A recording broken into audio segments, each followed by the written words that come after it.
3 casos que a ciência não fecha e você não vai conseguir ignorar. 3 casos reais. 3 trilhas de evidência que parecem firmes e ainda assim deixam sobra no final. Você vai ver o que se sabe com segurança, o que é suposição e onde o detalhe vira faca. Porque alguns mistérios sobrevivem. Porque cada peça de resposta abre outra pergunta e obriga a medir o que é fato, o que é ruído e o que é desejo. O código que ainda não terminou. Há um tipo de enigma que não mora na sombra. Ele fica exposto, de metal, ao ar livre, com gente passando ao lado como se fosse só mais uma obra de arte. O detalhe que muda tudo é que aquela superfície não está ali apenas para parecer bonita. Ela carrega uma mensagem embaralhada, com letras recortadas e linhas que, vistas de perto, têm a frieza de um bilhete deixado em público. Parte desse código já foi desvendada por pesquisadores civis ao longo dos anos, com métodos diferentes, por tentativa, por padrões, por erros que viraram acerto. O resultado não é um tesouro no fim do arco-íris. É texto que soa como narrativa, com imagens, com lugar, com sensação de escavação, com uma voz que descreve algo escondido e, ao mesmo tempo, parece brincar com quem tenta ler rápido. Esse é o primeiro golpe de realidade. Decifrar nem sempre encerra. Às vezes, decifrar só revela que alguém planejou camadas, como uma porta atrás da porta. O que torna esse caso especial é a combinação rara de 3 forças em conflito. A primeira é a certeza de que existe uma solução objetiva, não é opinião, não é interpretação livre. A segunda é a presença de pistas externas que mudam o jogo, pequenas correções, letras que foram ajustadas, sinais deixados pelo próprio criador em momentos diferentes, como quem sopra uma dica e depois recua. A terceira é o fato de que o trecho final, o pedaço que resiste, parece ter sido desenhado para escapar de quem pensa do jeito comum. Quem tenta tratar como uma cifra simples esbarra em contradições. Quem tenta tratar como literatura vira refém de leitura subjetiva. Quem tenta impor um padrão repetido, percebe que o texto não se comporta como texto. O que fazer então? A resposta mais honesta é voltar para o chão. O enigma está ligado ao lugar onde foi instalado, ao contexto de quem o encomendou e ao tipo de mente que decide esconder uma mensagem em plena vista. A pergunta certa não é apenas qual é a frase final. A pergunta certa é por que alguém aceitaria deixar um final aberto por tanto tempo e ainda assim, continuar alimentando o interesse com migalhas controladas. A resposta aparece quando se entende a natureza do jogo. Um enigma público, feito por um artista obcecado por criptografia, vive de 2 coisas ao mesmo tempo. Ele precisa ser resolvível, senão morre.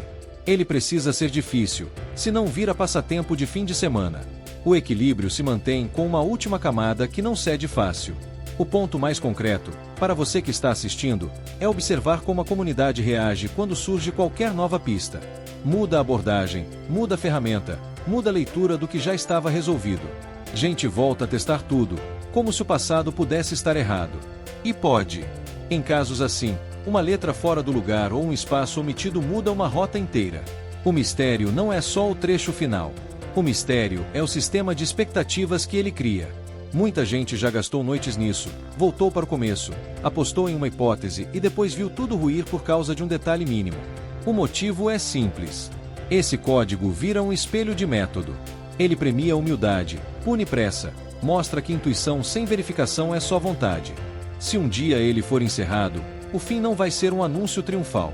Vai ser uma sequência de pequenas provas, limpas, replicáveis, sem teatro.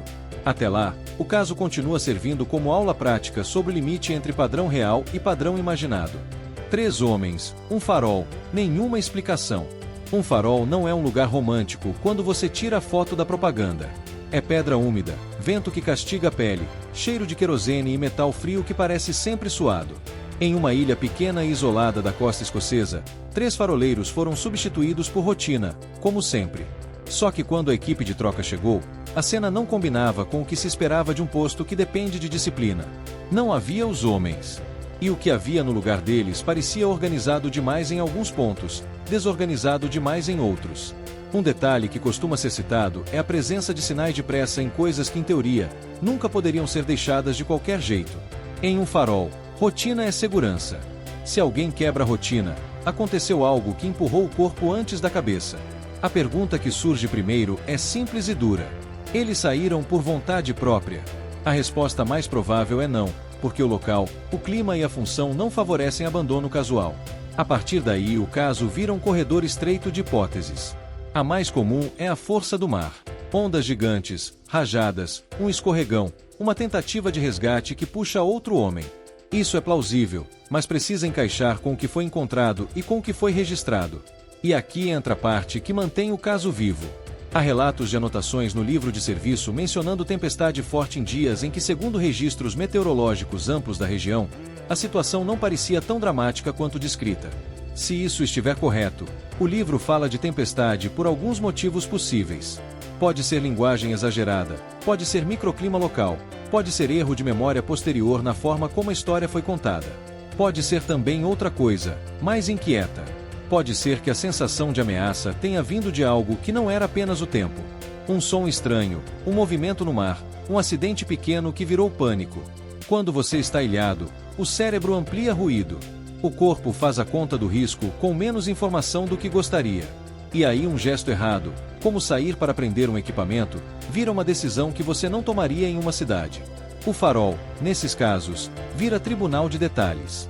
Portas trancadas ou destrancadas, capas penduradas, mesa posta, lamparinas, marcas de água, cordas, ferramentas. Cada elemento é usado para dizer, eles estavam calmos ou estavam correndo. Só que todo detalhe pode ter duas leituras. Se a capa está pendurada, isso pode indicar calma ou pode indicar que alguém saiu rápido demais e deixou o que não era essencial. Se o prato está no lugar, isso pode indicar rotina ou pode indicar que a refeição nem tinha começado. É aí que o mistério ganha corpo.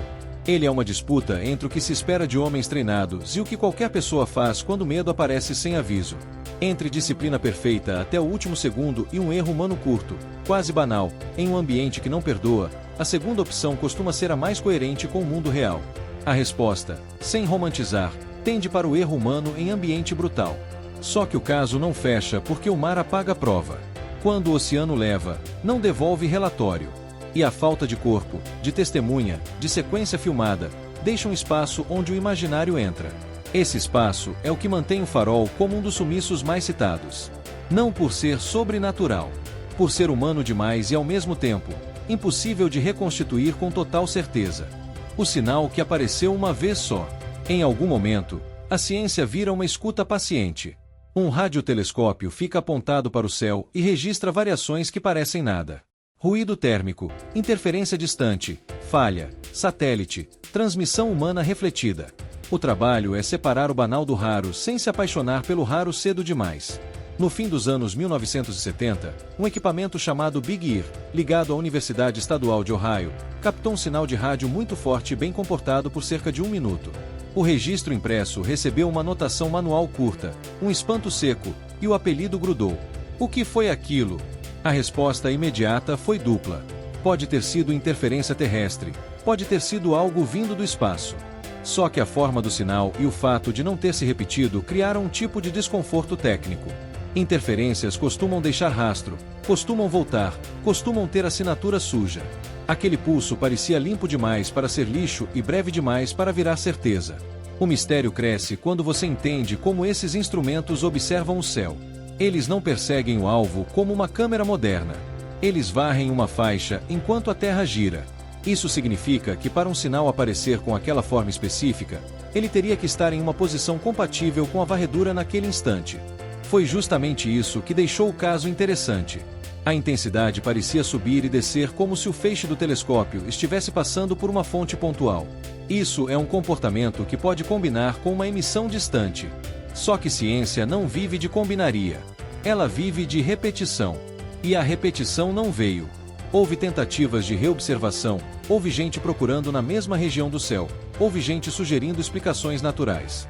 Uma das hipóteses que ganhou espaço foi a de emissão de uma nuvem de hidrogênio ou de alguma fonte astronômica em comum. Outra hipótese, mais pé no chão, é a de interferência humana muito específica, rara, e que por sorte passou pelo sistema apenas naquela janela.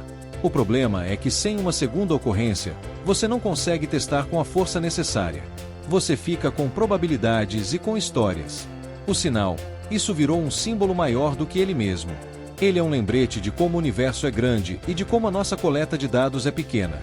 Vale lembrar o quanto de coisa passa sem registro. Passa quase tudo. Só registramos o que cai dentro do nosso intervalo de atenção, dentro do nosso horário, dentro da nossa sensibilidade. Isso não prova nada sobre vida fora da Terra, mas também não elimina a possibilidade de fenômenos raros que não repetem no nosso tempo de observação. A forma madura de olhar para esse caso é aceitar duas verdades ao mesmo tempo. Ele é um dado real, um evento que existiu no papel. E ele é insuficiente para a conclusão.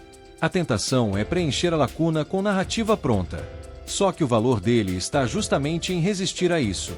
Ele ensina a segurar o entusiasmo no bolso, a tratar o raro como raro, a manter o arquivo aberto sem transformar incerteza em religião.